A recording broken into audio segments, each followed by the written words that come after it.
Pemirsa, kita masih bersama Indonesia Lawyers Club. Sekarang saya mau ke sahabat lama yang diundang berkali-kali gak datang, Saldi. Tadi pertanyaannya udah jelas dan judulnya juga udah jelas bahwa korupsi semakin meruyak. Sementara negara sekarat. Jangan dilihat di jalan Tamrin negara, tapi datanglah ke pelosok-pelosok. Banyak sekali yang tidak makan, banyak sekali yang kelaparan.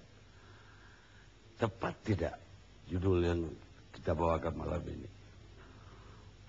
Saya kira benar ya.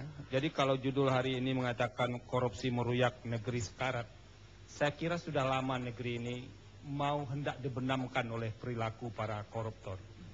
Jadi saya berkali-kali mengatakan negeri ini sudah diambang kehancuran kalau kita gagal menyetop laju korupsi. Jadi sejak tahun 15-16 tahun yang lalu, misalnya kita mendengar betapa busung lapar mengancam negeri ini. Salah satu penyebabnya karena pengelolaan keuangan negara itu tidak benar. Nah itu kalau dihitung lagi sampai sekarang, itu bisa berlipat-lipat. Dan saya sebetulnya hendak mengatakan, korupsi ini sebetulnya sudah lama terjadi. Tapi hari ini memang makin lama makin terungkap ke permukaan karena banyak faktor. Dan tidak ada yang bisa membantah bahwa korupsi memang sudah membawa negeri ini ke dalam iklim yang sangat memiskinkan. Itu yang pertama. Yang kedua, kalau dulu orang menganggap soal perbedaan etnik yang akan menghancurkan negeri ini, saya tidak sepenuhnya percaya. Saya termasuk orang yang meyakini korupsi yang bisa membawa negeri ini ke jurang kehancuran. Dan praktek pengalaman sejarah kita membuktikan, VOC misalnya, kongsi dagang yang begitu besar di zaman sebelum Belanda, itu hancur karena korupsi. Dan jangan-jangan kita sedang menuju ke titik itu lagi, karena kita gagal menghambat laju korupsi di negeri ini. Kita punya banyak badan, ada kepolisian, ada kejaksaan, ada KPK, banyak lagi institusi lain. Tapi sampai sejauh ini pun dapat dikatakan gagal menghambat laju korupsi. Jadi kalau judul hari ini korupsi meruyak negeri sekarat, itu menurut saya judul yang sulit untuk kita mentahkan kebenarannya menurut saya. Tepuk tangan untuk Profesor Saldi. Sekarang Profesor Edi. Dulu kita, zaman Orde Baru, kita menuding eksekutif korupsi. Kayaknya waktu itu DPR dapat sisa-sisanya aja. Atau sekedar upeti lah. Tapi kekuasaan setelah reformasi, kita berikan lebih berat kepada legislatif. Korupsi semakin meruyak. Dan bahkan meruyaknya DPR-nya sendiri yang banyak terlibat. Apa gimana Anda melihat? Ya, jadi saya mau memulai itu dengan kita sudah meratifikasi konvensi PBB mengenai anti korupsi. Sebetulnya kalau kita membaca background paper dari konvensi PBB tersebut, mengapa sampai ada internasionalisasi kejahatan korupsi? Itu ada korupsi dianggap merusak 6 hal dan celakanya itu semua terjadi di Indonesia. Pertama, korupsi dianggap merusak demokrasi. Biasalah kalau money politik dalam pemilihan segala macam itu mulai dari pemilihan kepala desa, pemilihan bupati, pemilihan gubernur, bahkan isu dalam pemilihan presiden. Yang kedua, dalam latar belakang UNCIS itu dikatakan bahwa korupsi itu merusak aturan hukum. Ini yang dalam konteks kriminologi dikenal dengan istilah political bribery. Kita selalu mengatakan menegakkan hukum, tetapi apakah sempat terbesit dalam pikiran kita bahwa bagaimana kita akan menegakkan hukum dengan undang-undang yang dibuat sudah syarat dengan korupsi. Dan itu terjadi di legislatif. Bukan merupakan rahasia, sudah merupakan rahasia umum bahwa yang namanya pasal bunyi titik koma itu bisa dibeli. Itu yang namanya political bribery. Dan itu terjadi di kita. Kemudian korupsi dianggap dia merusak pasar. Kita lihat ada political kickback dalam persoalan tender pengadaan barang dan jasa. Contoh yang paling konkret adalah kasus Hambala. Kemudian yang keempat, korupsi dianggap dia merusak pembangunan yang berkelanjutan.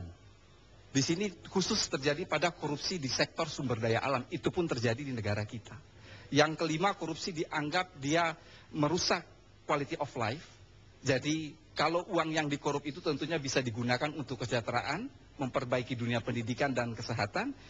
Latar belakang yang keenam adalah merusak keamanan manusia, dan yang terakhir, korupsi dianggap dia melanggar hak asasi manusia.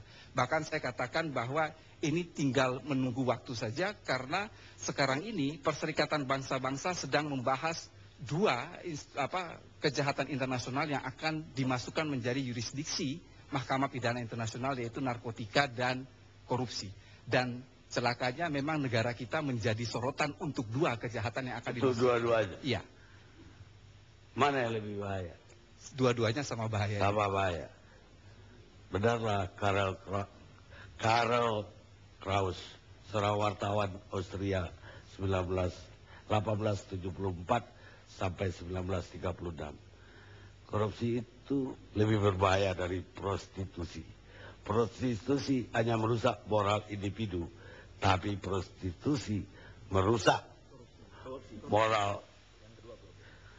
Tapi korupsi merusak moral bangsa. Sekarang Profesor Yusril, kita punya 3 profesor malam ini. Kalian pasti jarang ketemu profesor, karena biasanya profesor mengirim asistennya setiap hari. Profesornya sekali setahun. Malam ini 3 kalian dapatkan.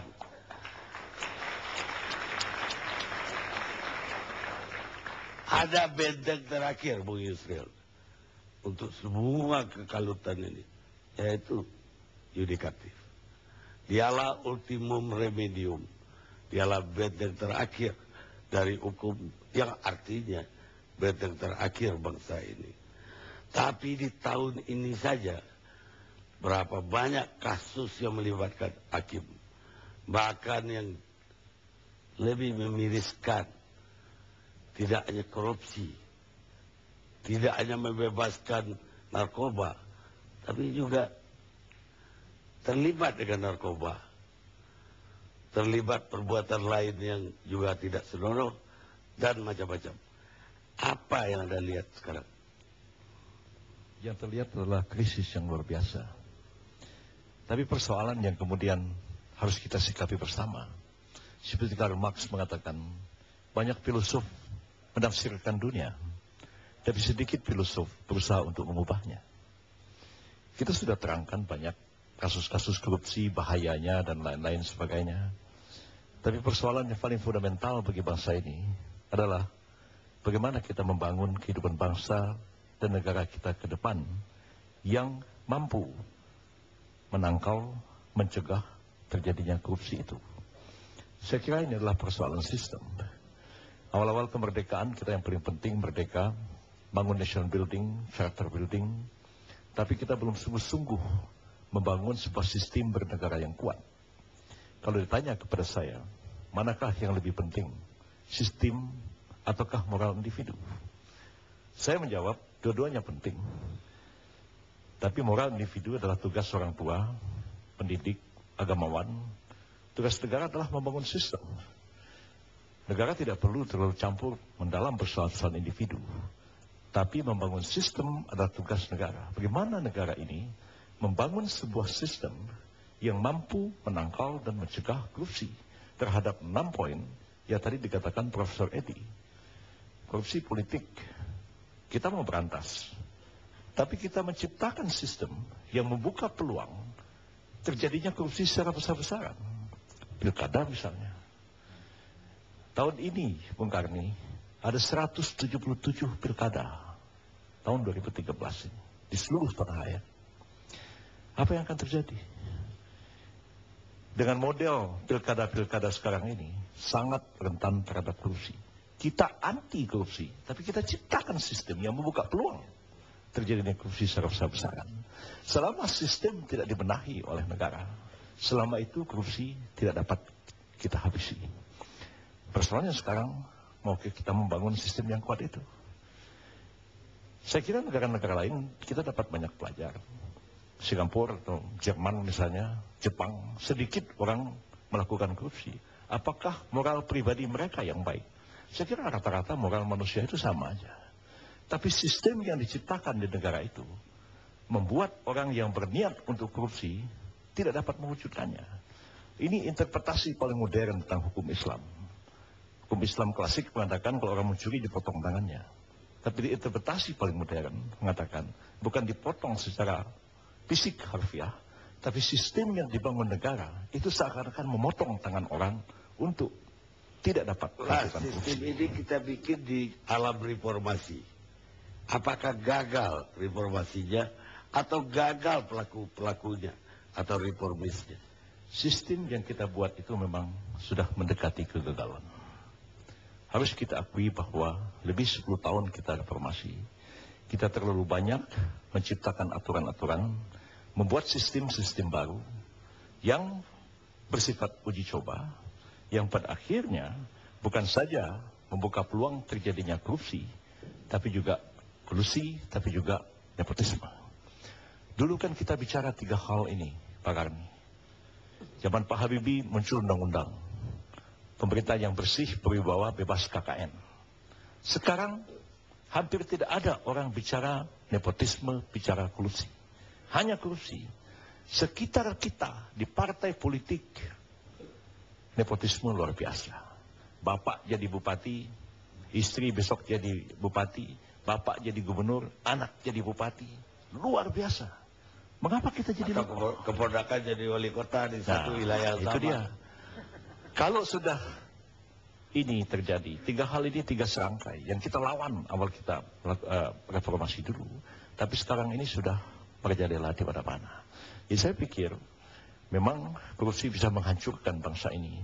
Tapi saya yakin masih banyak orang yang berpikir jernih, yang mempunyai komitmen kuat untuk mencegah, mengatasi korupsi itu dengan membangun sistem, kemudian law enforcement yang diperkuat, dan kemudian juga membenahi aparatur penegak hukum kita yang tadi Pak Karni katakan, kalau dulu hanya eksekutif, sekarang legislatif, bahkan juga sekarang ke arah yudikatif. Dan ini kalau 3-tiganya sudah dirasuki oleh hal-hal seperti ini, memang sudah dekat kiamat negara ini. Tapi harus kita selamatkan negara ini. Pemirsa, benarlah Derek Albert Bell, seorang profesor hukum di Harvard Law School, mengatakan potensi kekuasaan di tangan reformis tidak kalah potensi korupsinya dibanding di tangan seorang tiran. Kita rehat sejenak.